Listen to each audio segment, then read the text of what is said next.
it is. Brad Lea back again with another episode of Dropping Bombs today in the studio, folks. As always, another real treat for you. Frank Rich is in the house. What's cracking? Brad, good to be here, brother. Thank you. Dude, you got a pretty good podcast. Everyone should go listen to the Superhuman Life podcast. You can find him at Coach Frank Rich. Coach Frank Rich, yes, sir. And Rebuilt Recovery is his website, rebuiltrecovery.com. So, dude, you basically help people with porn addiction. Now, I don't know where your story begins. You used to be a bodybuilder. You're an entrepreneur, et cetera, et cetera. So where did your story begin? You said you were an addict yourself. What, of porn or drugs or what? Yeah, man. I've had my struggles and issues with drugs and alcohol, and we talked a little bit about that on the podcast. I became aware of my porn addiction in late 2018. We don't need to go back the whole story. Getting introduced to it at 6, coming up, growing up, struggling with it. The rise of technology for me is when it really began to escalate. And what's addicted? Clinically, or? Well, I mean, like, dude, you are exposed to porn growing up. When I was, I think maybe 6, 7 years old, I got in trouble because I took my dad's Playboy magazines and I spray painted the boobs and the private parts in the magazine, and he got pissed, obviously. But I was exposed to Playboy magazines as a little kid age. As most boys are, as I was as well, right? So that ain't addicted. No, and what causes you to be what makes you addicted? Like when you watch it every day? I think when it's impacting other areas of your life. Is it impacting your intimate relationships? Are you avoiding social interactions? Are you struggling with some of the mental health side effects that we can kind of dive into if you're curious around some of that stuff? But I think when it's having impact on areas outside of your life. I'm never one to say that just because you watch porn, you have a problem with it. I mean, I don't think that it's good and healthy for anybody, especially in today's age, to consume it. At all? I don't believe so. There's too many links to human trafficking, and we can go down deep holes there if you wanted to, but I am, I guess, anti-porn if you wanted to kind of put a label on it. But I don't think that it's healthy because how it changes the way you see people, how it changes your intimate relationships. And you talked about seeing your dad's magazine when you were a little boy. I think the internet has created a different type of drug, right? The way that it rewires your brain, the way that it increases dopamine, just it's on a whole different level. So I don't think it's healthy for anybody. Yeah. Well, I'm not one to, argue much because I'm not a big porn guy in the first place, but I've watched it. And, I've never really thought, people shouldn't watch it because, like, who cares? Like, there's a couple people fucking, who cares? Like, what does that affect people? Like, what have you seen in your work where like guys what have they lost? What are they sitting at home jacking off all day? Like, what? I don't get the addiction part. Yeah, I mean, just like with anything, right? You can have a drink, you can have a couple drinks, once a week, once a month, and it maybe not be a problem. But the guy that is leaving work 15 minutes early, the guy that can't go home without stopping at the bar, the guy that is avoiding relationships, avoiding social interactions, I think the same issues begin to manifest with a porn addiction. Now we can't say, because there's a lot of research now that is showing that when you watch people having sex, the part of your brain that is highlighted, or the part of the brain that really lights up, is a part that's associated with objects. So we talk about objectification of women. You're literally rewiring your brain to see people as objects.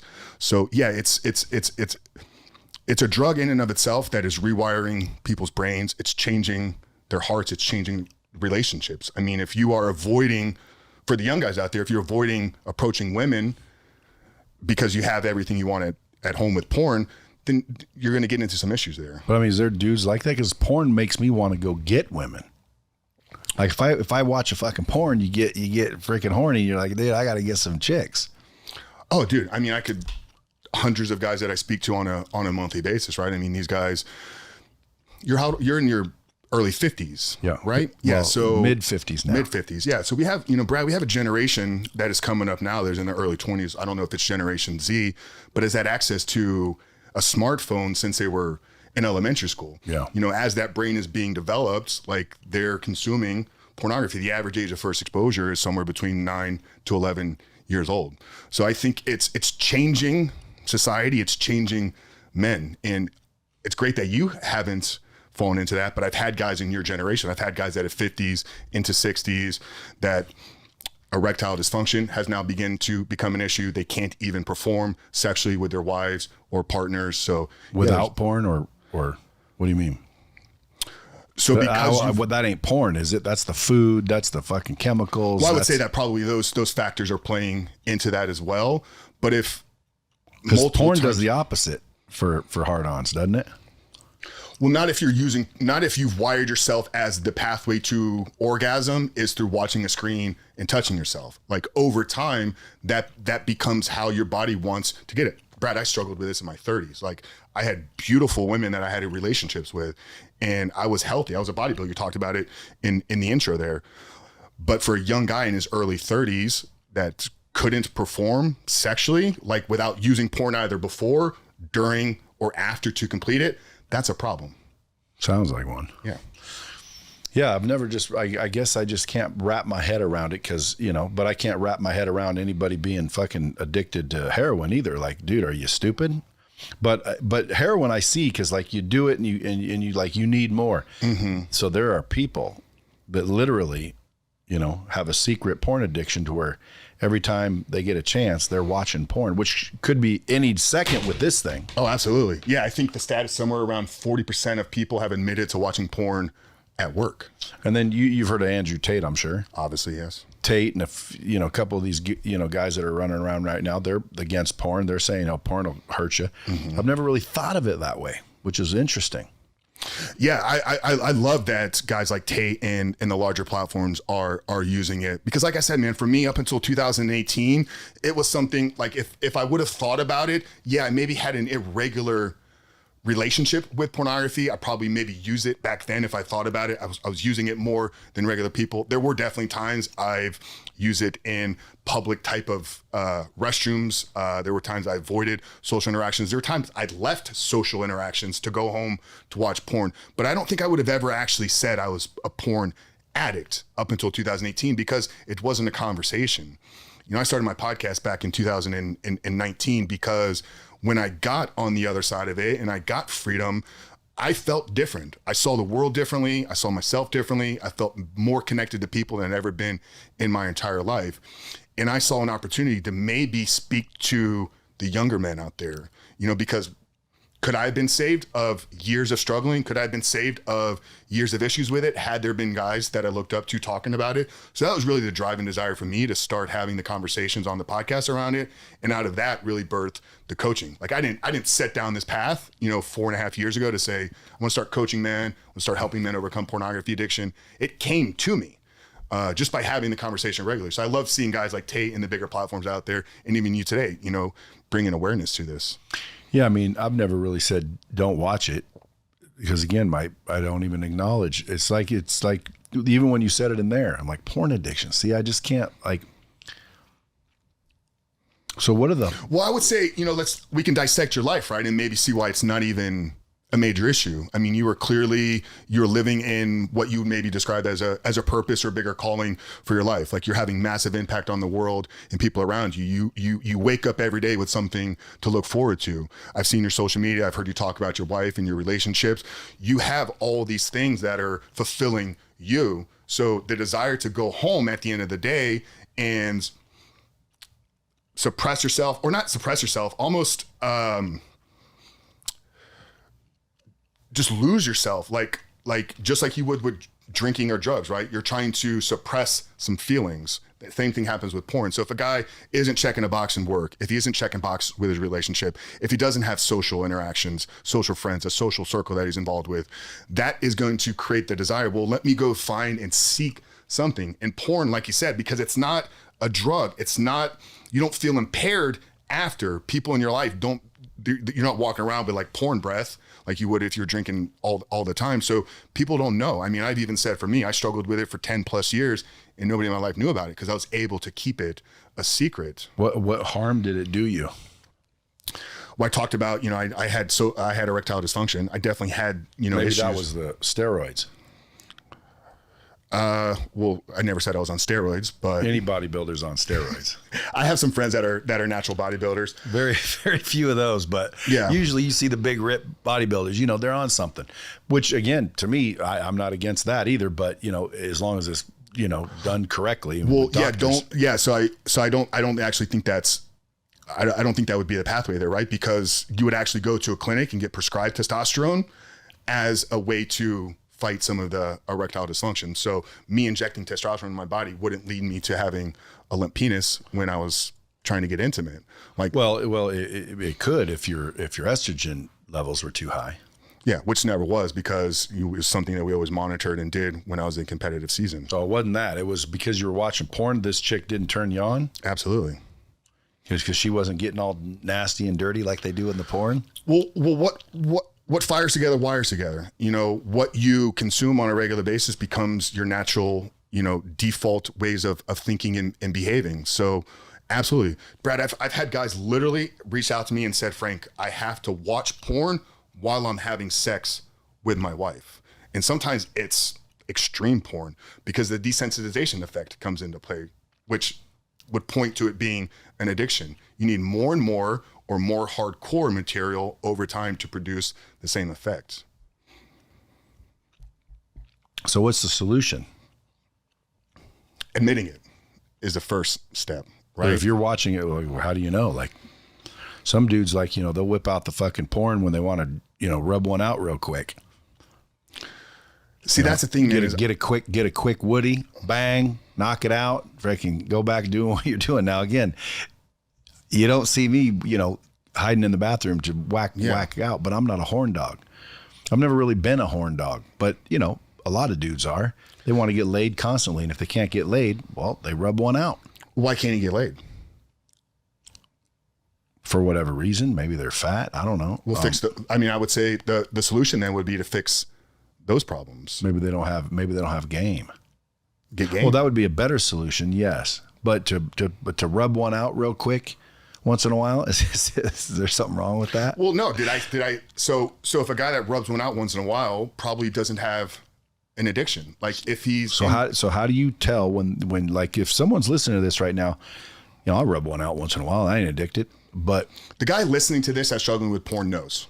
They already And know. He already knows. I'm not here to tell somebody that you have a porn addiction. That's never been my goal or objective in anything that I do. I want to raise awareness on the issue because I think a lot of guys know they are aware they have a problem, but are avoiding it because porn addiction isn't a real thing. And Like, who I do you can't tell? how many That's times embarrassing almost. I've had that. Well, that's the key, right? Is you have to admit it to yourself first. Accept it. Hey, I got a problem. Like I have a porn addiction and it's impacting my life in whatever these areas are. Once you've accepted that in yourself, then it's finding the other person, the right person to have that conversation with. So talking about the steps to overcoming this. Admit it, own it yourself, take responsibility. Hey, I've gotten myself in this position, just like you would with any addiction. You know, there's nothing unique about a recovery program with pornography addiction. You look at what works with drugs, you look at what works with alcohol. So admit it, take ownership. Do you have to do the 12 steps where you go apologize to people? I don't know if you have to apologize. That's not one of our steps. Yeah, because that would be mighty embarrassing. Call people and say, I just got to be honest. I got a porn addiction, and I need you to start helping me with it. I think finding people in your life that you can own up to and you could have honest conversations about the struggles that are going on in your life. I mean, Brad, I'm sure you have a network of guys that you go to when you're trying to process issues or when things aren't maybe going well in your life. Like you have strong guys that you reach out to. Find that, but in this area. Well, that's why your group's important. Exactly. Because a lot of people, they're not going to. This is one of those topics that we don't talk about. Mm-hmm. Like I have a bunch of friends. We don't sit there and say, yeah, you ever see any good porn? What's your best porn stations? So, and it's not that they're not watching it. It's just you don't talk about that shit. So having a group, Yeah, is important. Is that Rebuilt Recovery? Yeah, so Rebuilt Recovery. So we have programs, we have, tons of free content, free ebooks out there. There's a course 16 weeks long to kind of walk you through the steps, right? So there's going to be an underlying root issue for this. There's going to be something that is driving the need to feel intimately connected with a woman on a screen. So, it could be issues from past relationships. It could be issues with how you just seek intimacy with other people. But we want to get to what the root of that is. What are you avoiding in your life? And how are you using porn as a coping mechanism for that? So we'll walk you through a process of identifying some of those things in your life. But then, yes, it's getting in the community. It's having truthful, honest conversations on a regular basis. It's getting support. And then it's mapping out a plan. So if I'm here and I'm struggling with a porn addiction and my goal is to get on the other side of this thing and create what we call a porn-free life, there's going to be a process that you need to work through. Your day-to-day habits, what you consume, movies you watch, music you listen to, conversations that you have. One thing we're big on, and we do this in our second month of our program, is the service of these guys. We want them out there helping other people. When you're consuming porn, it's all about me. It's all about what Frank wants. It's all about what Brad wants. And you begin to create this ecosystem where everything in your life is about what I want. I had a guy in my program call it he had a relapse or a slip, and he's like, I felt like I had the gimmies, give me whatever I want. And if I don't get it, I act out like a child. I throw temper tantrums, all things that guys that are struggling with this do. So living in a state of service, thinking about how can I help provide service to other people is a big component of there as well. But yeah, I would say the biggest part of this is truthful and honest conversations about what's going on. Is there any funding from governments? I'm sure there are for other recovery, houses. Yeah. Unfortunately, no. And this is an uphill, I don't want to say it's an uphill battle I'm fighting. But I think because we're so early in just the awareness of what's going on. I mean, when we talk about pornography addiction, Brad, we're talking about the internet streaming pornography.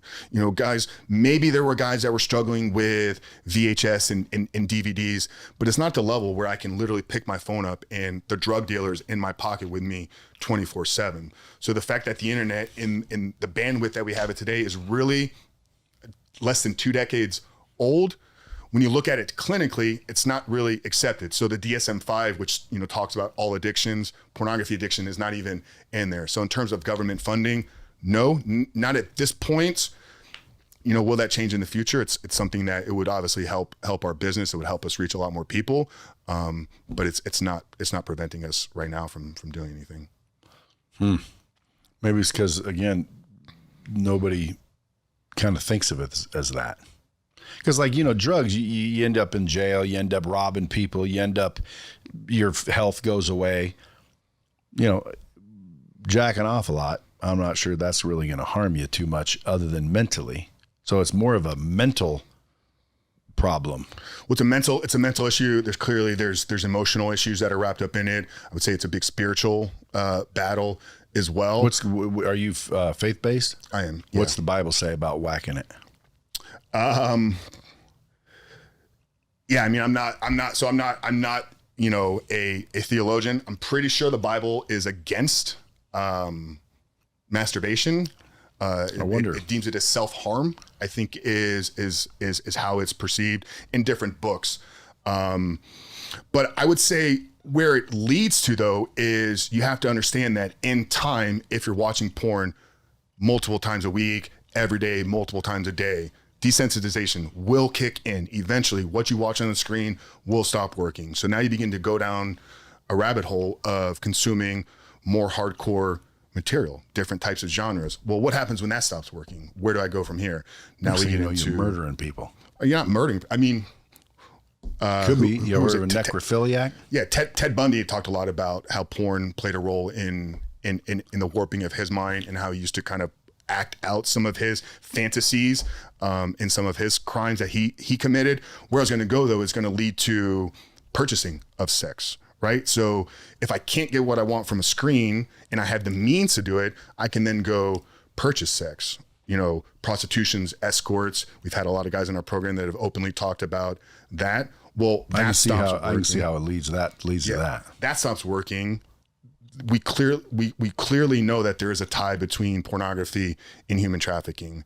So the purchasers of sex slaves are guys that are struggling with porn addiction to some degree. It's somewhere in their journey.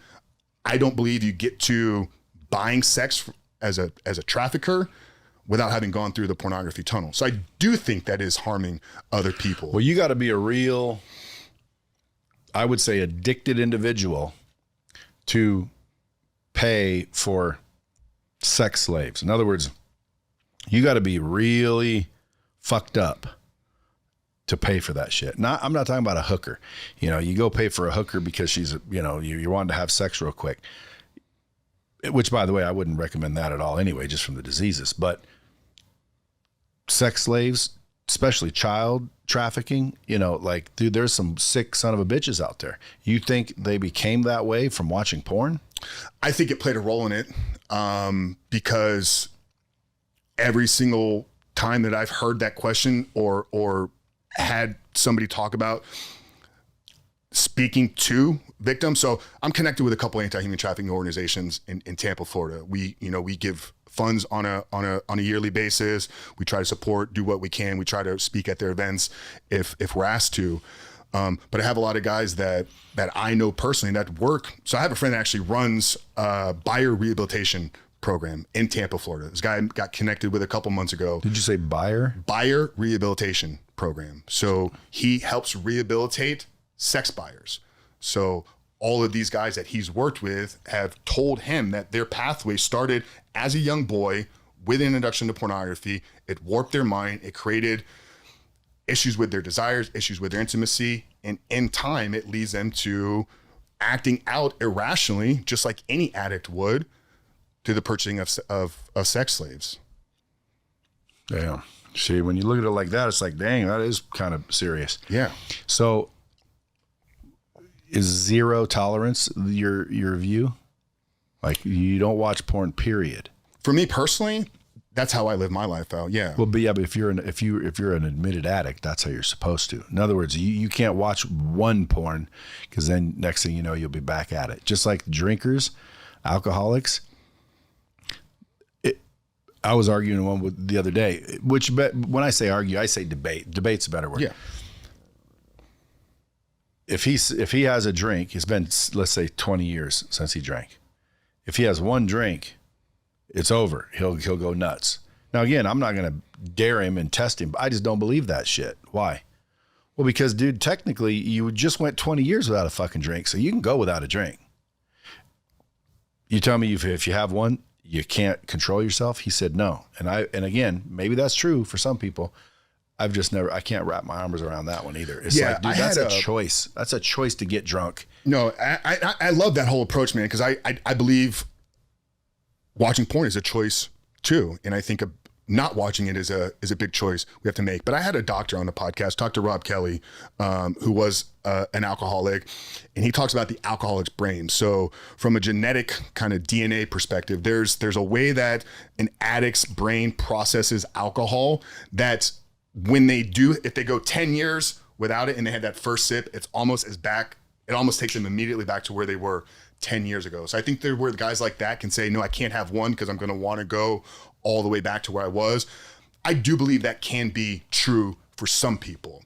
I think with pornography, though, is by the time you get to the point where you're reaching out to me and we're working together, it's had such a negative impact on your life. It's either impacted your career, it's impacted your relationships, your inability to create relationships.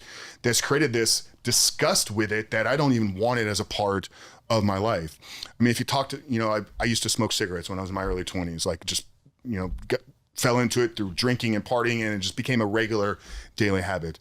But I was walking the strip last night. Like, you walk through a whiff of cigarette smoke. I love cigars, but you walk through a whiff of cigarette smoke, so it's got a different smell to it. It's got that disgust, like, in your gut. So I think for our guys, at least this has been my experience, is when they reach out to me, they're so disgusted with consuming porn that they're looking for a way to get it completely out of their life. They're not looking for help me get free so that I can then manage a relationship with it. They're like, no, Frank, this has had such a negative impact on who I am and what I'm doing. I want it completely gone. Interesting. If they're aware of it, that's, again, step one. Mm-hmm. So if they're reaching out to you, they're already heading in the right direction. Exactly. Talk about some of the problems that will develop, because you keep saying relationship, problems at work. Like what problems at work can you get from watching porn? I always want to say whacking off, because those go together, don't they? You don't watch porn and not whack off, do you? Do people just sit there and watch it all day and not whack off? Some guys do. Well, that would be a weird thing. Yeah.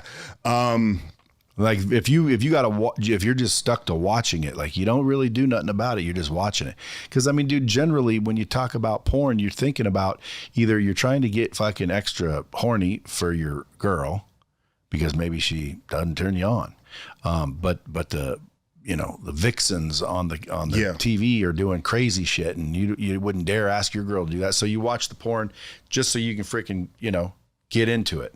Well, if the porn wasn't there, you can't get into it. Is that what you're saying? Or is it the girl you're with you can't get into? Yeah, so I think your perception of it is such a small percentage of the amount of guys that actually watch it. I don't think most guys out there that are consuming porn are consuming it to ramp themselves up to then go get it on with their girl. You watch it to rub one out real quick. But why? To rub one out real quick. Because it's better than thinking about it. You're watching it. See, guys are using it at the end of a stressful workday. So if a guy's jacking off without porn, that's okay? Because what is he thinking about when he's jacking off? Porn. He's thinking about porn. Yeah. So in recovery, and this is where some of these questions are kind of like, okay, I don't want to say they're double-sided, but it's almost like, are we speaking about a guy that is struggling with it, or are we speaking about a guy that is just healthy and isn't having issues? Well, let's speak about it from a normal guy. Okay. Because that's how I'm thinking. I'm a normal guy. I'm not struggling with porn. Yeah. If right now they said porn is no longer allowed anywhere in the world, it wouldn't affect me one bit. I don't watch porn. I don't watch porn with my wife. We don't make porn. We don't film ourselves. Yeah. I'm not a big porn guy.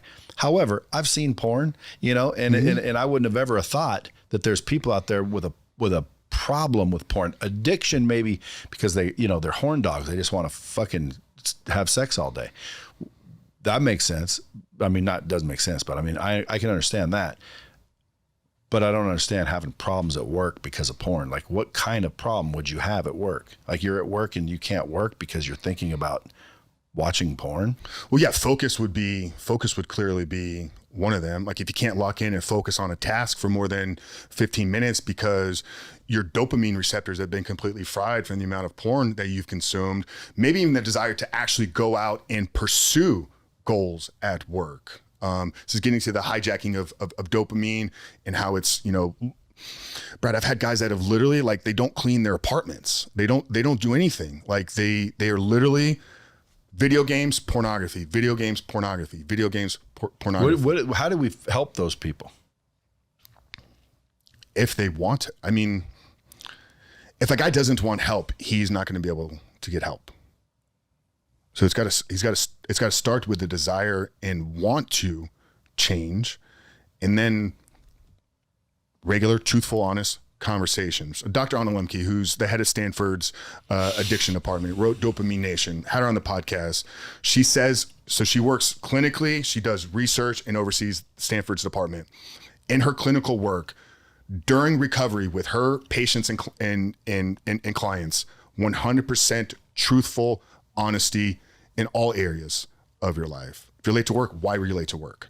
If you said you're going to do something and you didn't follow through on it, why? So truthful, honest speech across the board in all areas is definitely going to be one of the leading factors that's going to lead to successfully recovery. And then community, just like AA, 12 steps. Like, let's get in support groups and have other people that are around us cheering us on, but also hearing other stories of how are they winning. That's going to create some hope. That's going to create some, I want to go get that there as well. And then service. And then whatever it is, the root, right? Getting to what that root cause is. And that's going to be different for everybody. Hey, you want to spend an hour a week with me helping you become a business badass? Well, check out my group in the link below. Sex addict is different than porn addict. I believe so. Because obviously sex, you have to have sex. Porn, you have to watch porn. Yes. Even though they're related, they're just not the same. Yeah. And which one would you think is worse? Worse? For who? For the individual. I think any addiction is destructive to but out of sex, the human being. Addicts and porn addicts, which do you think would be the worst? I would say porn addiction. See, I would say sex. Because if you have to have sex and you're going to do anything to get it, including fucking rape, drugging people, chloroform, trafficking, I got to have sex no matter what. Yeah. Even if I got to fucking hold you down. There's such a small percentage of those guys. Well, those are like rapists, dude. There's more rapists than you think. Yeah, but there's not more rapists than there are men struggling with a pornography addiction. Well, that may be true, but that's what I'm saying. Like, I would rather have a dude watching porn than fucking raping a girl. Wait, so are you saying what's worse for you and I, or what's worse for the individual? Well, I would say for the individual, it's going to be porn, because there's an organization that talks about the big 3 A's. So accessibility. We talked about it. Way easier to watch porn. Way easier. It's in my pocket 24 hours a day, so I can get it anytime I need it. And there's an infinite amount of supply. I mean, hundreds of millions of videos that you could consume on any of these sites. For free. Exactly. That's the second A, right? The affordability. I always wonder how they make their money then. The affordability. Everything's free. How does Facebook make money? How does Instagram make money? Exactly. Selling your data. Exactly. So that's another way to get people to stop. Every time you go to one of these porn sites, you think you're being all secret and private. Somebody knows where you're at. They know what you're picking. Yeah. They know what you're choosing. You ever see the categories? You click them and all these different categories come up. And it's like they know. If you're looking at, whatever you're selecting, they know. Yeah. Some of the brightest engineers and some of the brightest psychologists in the world work for these pornography companies. Because the engineers can create the algorithm, then the psychologist can know what you're going to want before you know it. And that's where the algorithm can now, show you these different genres, show you the next video. So they make money on you. I mean, there's that famous saying from Social Dilemma, right? If you're getting a product for free, you have to realize that you are the product. Yeah. So are you married? Are you married? The 3 A's, right? So accessibility, it's in my pocket 24 hours a day, affordability, and then anonymity. And then what? Anonymity. Nobody's going to know about it. Yeah. There's no porn breath. There's no physical symptoms. Like, you can literally be in your home consuming it 8 hours a day, and not a single person would ever know about it. That makes sense. Supposedly it's causing ED because you're watching it, and now regular sex. Because to me, dude, if you watch it there and they're doing it there, it's gonna work either way. To me, whether it's on TV or in person. If I walked into a room and there's freaking people banging, but you're not a guy that really even likes to watch porn. So you're just thinking, like, you're seeing all of this through the lens that Brad sees the world through.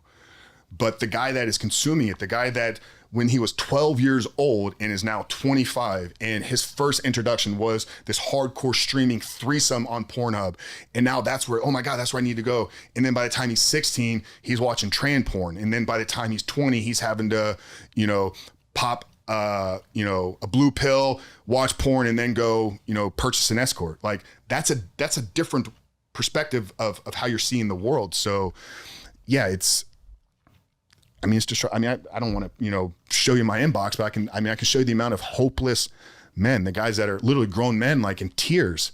I believe it. Reaching out to me. It's pretty crazy. I'm glad there's, places that they can go. What would happen if there weren't, do you think? Man, like, despair. Does it eventually, like, if you said, what's going to happen if I keep doing coke, bro, you keep doing coke, you're going to end up in a shitty spot, maybe even dead. Yeah. I mean, the way you begin to view yourself, right? How you see other people, it just creates this endless cycle of negative thinking. I mean, so how did you fix it?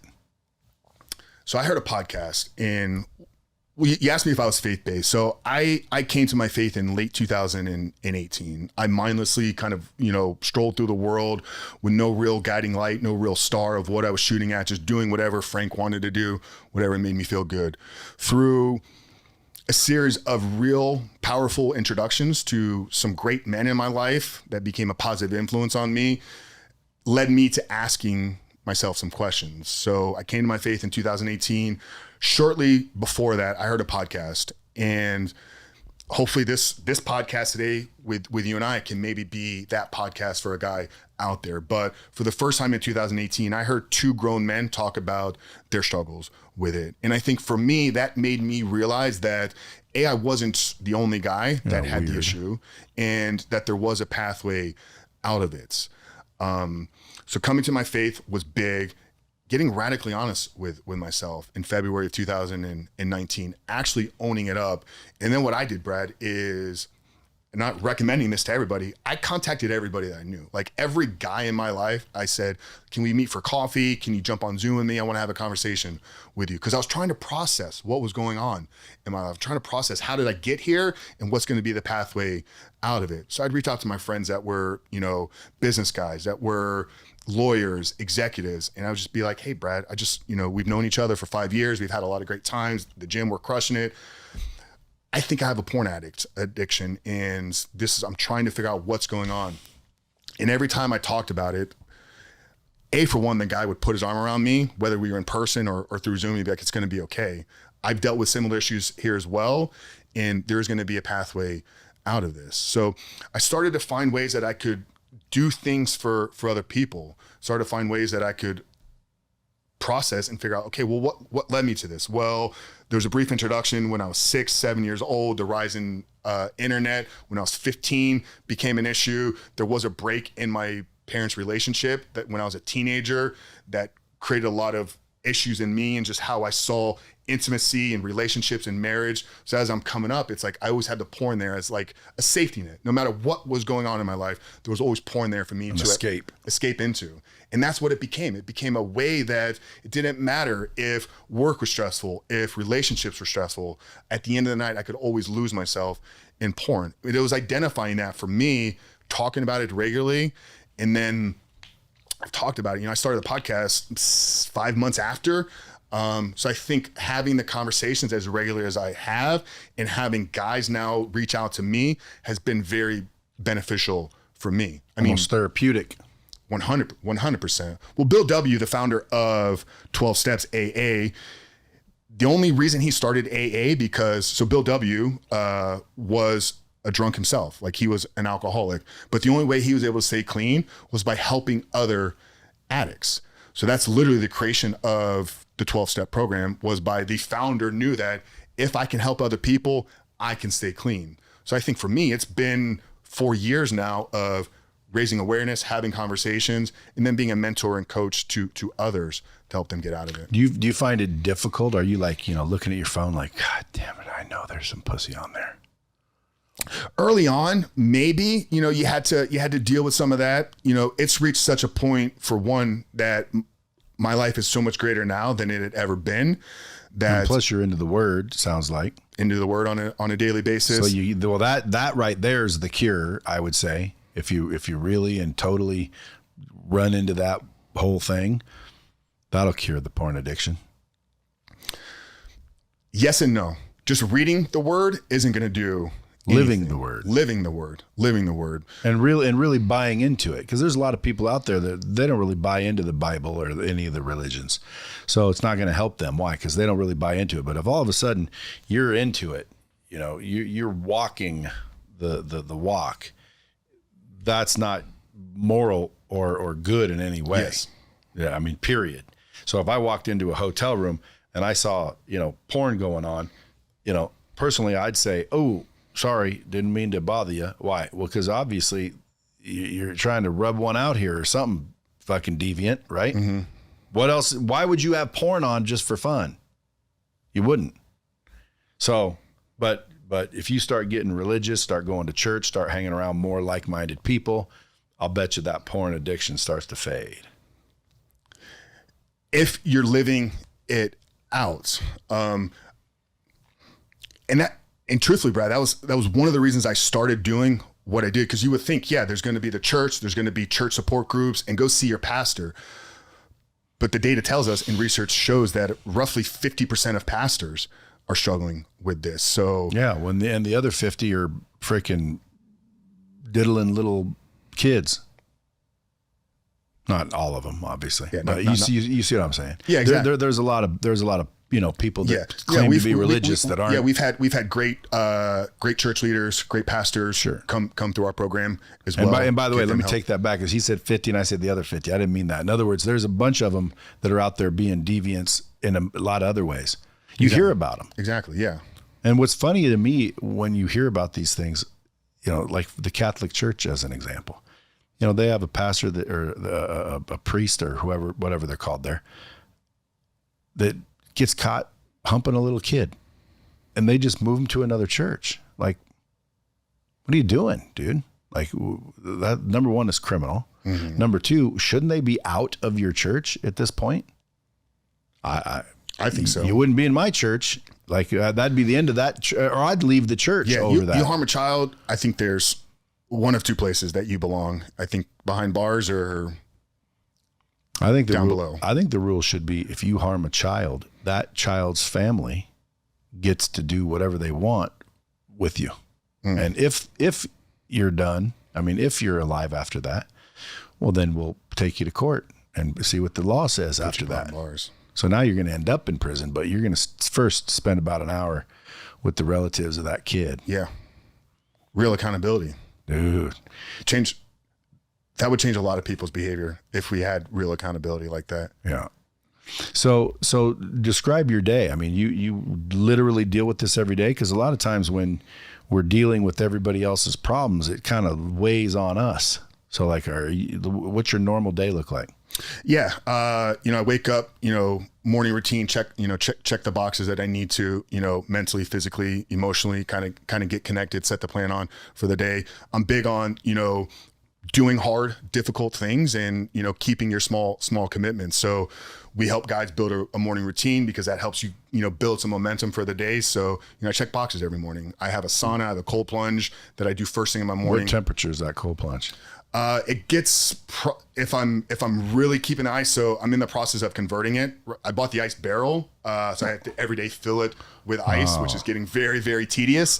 But I get it around 55 to 50 is kind of the temperature that I can get it to. Yeah, and by the way, that'll do just as well as 39. Exactly. I've researched the hell out of it. Yep. 50 is kind of that barometer that you want to be at. I got what's called a plunge. Yep. You go, it's coldplunge.com, I think. Coldplunge.com. Go get yourself one. But it comes Is that an ad? Huh? Is that an ad? No, but they did give it to me. Oh, they did?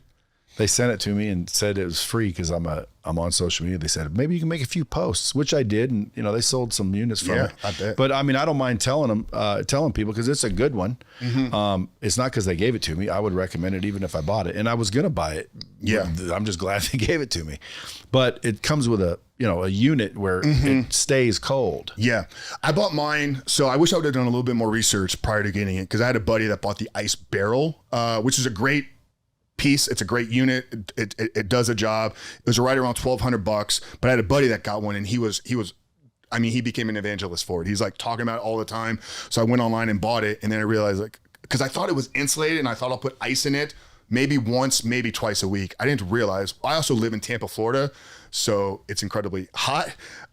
So yeah, I'm having to fill it every single day, but they do make, Penguin Chillers makes a chiller that you can connect to the ice barrel, which turns it basically into the cold plunge. And then you can control it. It goes all the way down to 39 up to 55. Yeah. I keep mine at 48.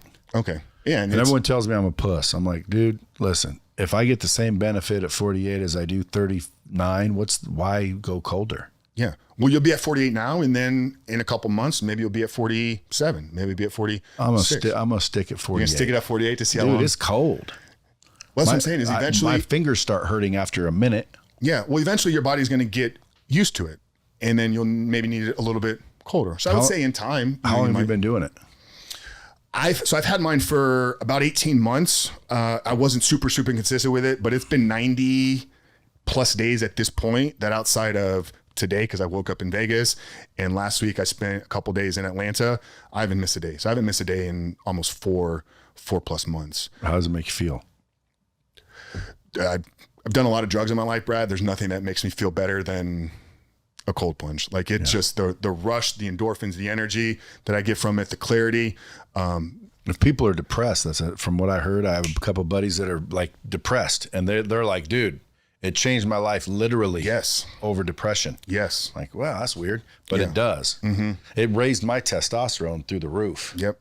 Like I get up, I cold plunge in the morning, then I hit the gym, and apparently that combination it jacks your testosterone. So you do it before training. I cold plunge, and then I go to the gym. Okay.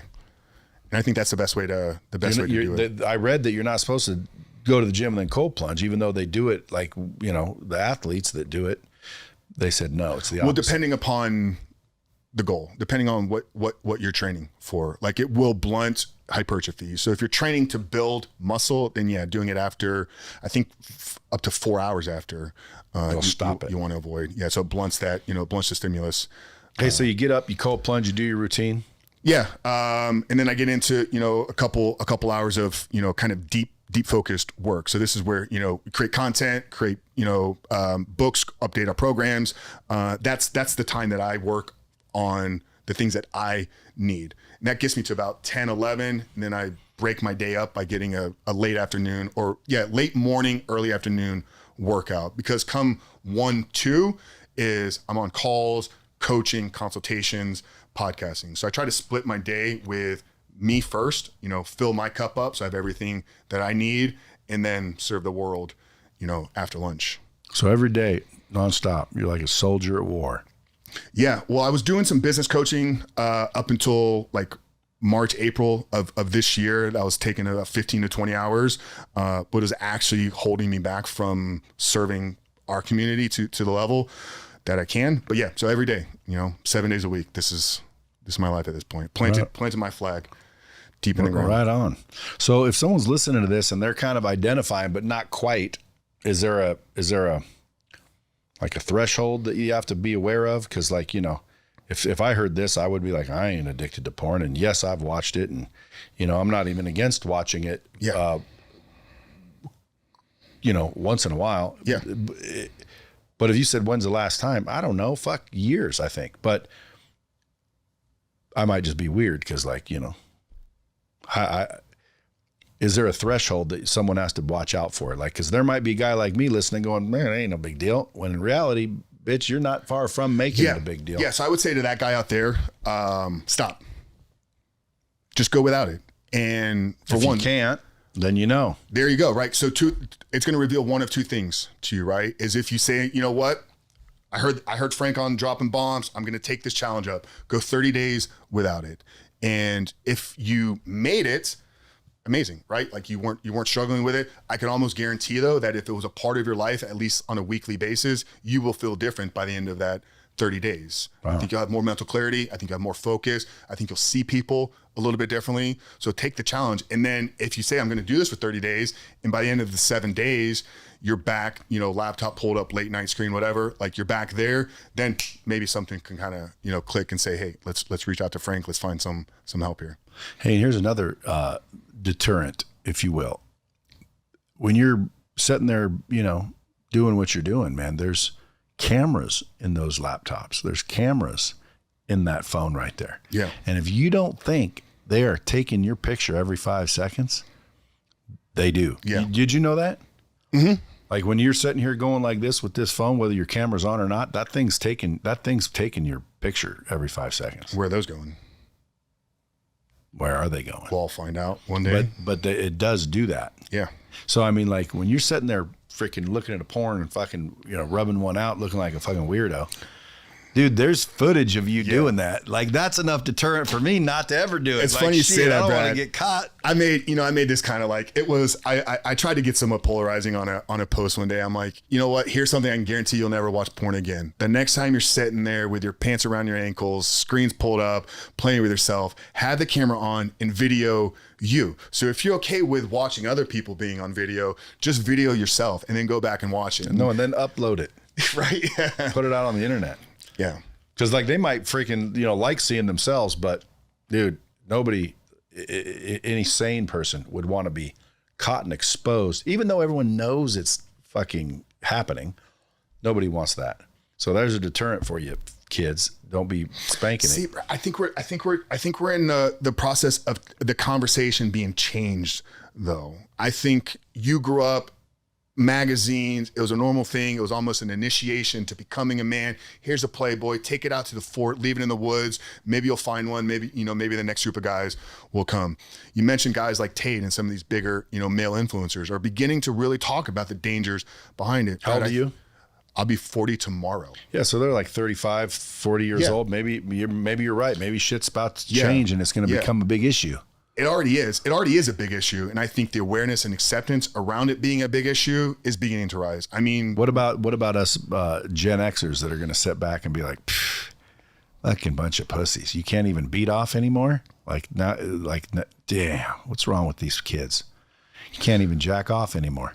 Well, because our one of our programs is high ticket. It's not really high ticket in your world, but it's a higher ticket coaching program where it's a couple $1,000 to work one-on-one exclusive with me. Like those guys are Gen Xers, millennials. Like the 20-year-old guy's not paying me $5,000, for one-to-one coaching. He's going to buy one of our lower tier programs. A lot of the guys that I'm working with though are 40 plus, are business guys that are out there, and they come to you full on. I got a problem with it. Damn. Yep. Well, there may be more than I expect out there. And that's why I brought you on. I want to raise awareness. Yeah.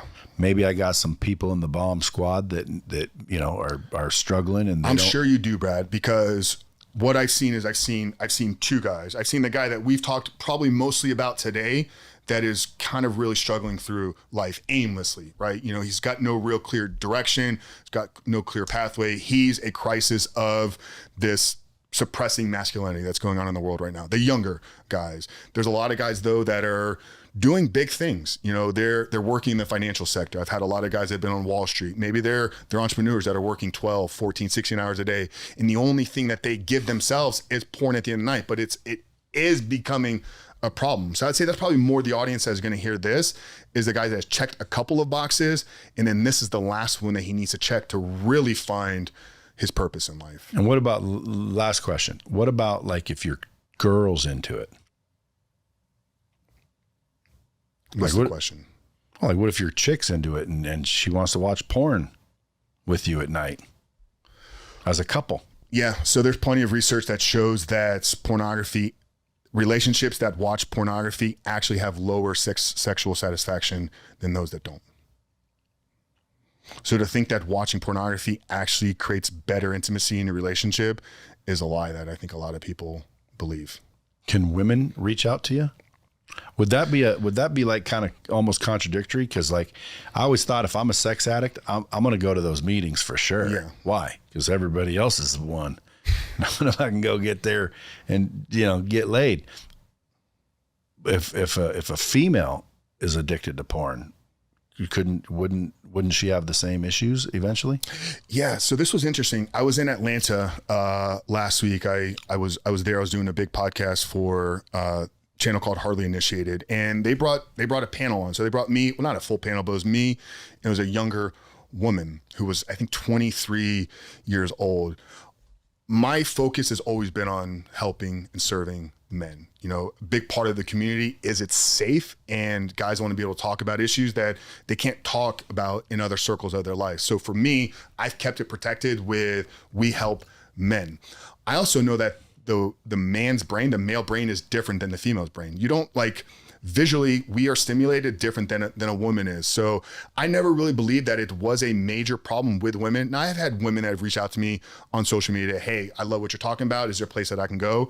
I don't have that resource readily available, but I think younger girls though, because it's getting introduced to them at such a young age, just like boys, 8, 10, 11, 12 years old, young girls are seeing it there as well. So it's beginning to warp and change their mind. But this young girl, 23 years old that was on the podcast last week with, said that she first saw it, I think she was 14, 15 years old, and it was cartoons. Like her first porn that she saw was cartoons. And this became by the time she was 18, a daily thing that she had to then go through. So there are programs and places out there.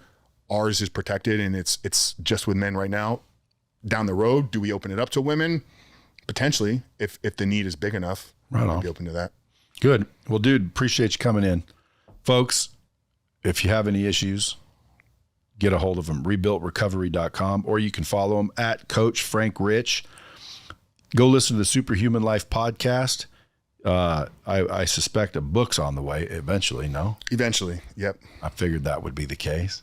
Good job, man. Well, I appreciate you coming in. And folks, as always, until next time, keep it real.